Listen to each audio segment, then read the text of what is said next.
One government body this market is very focused on, Jack, is the BLS. The market bias, I would say the bias amongst economists, consensus if you will, they expected to see the September payrolls report very quickly. Then over the next few weeks or so, they expected to see the October payrolls report. And there was a question mark around CPI. Perhaps we'd never get it. Jack, the press secretary yesterday, October CPI and the jobs report will likely never be released. Jack, what do we know about that?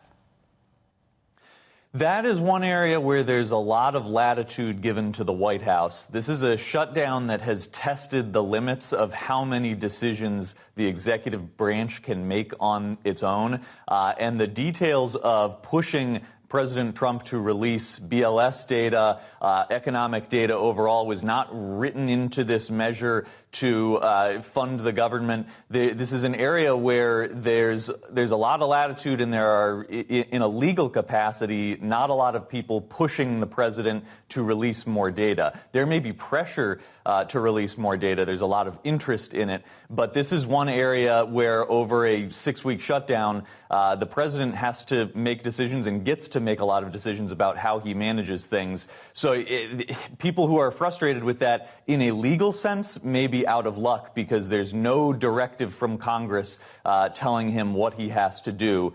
So it was surprising to hear the breadth of what's not going to be released from October from the White House press secretary, but there's not a lot of legal pushback or recourse for that. Jack, just quickly, are you suggesting this is a choice? They actually have a choice to release the data or not? Well, they've raised issues with the collection of the data, so I'm not saying that specifically just releasing it is a choice in its own, because they've got to manage employees and the operations of the BLS.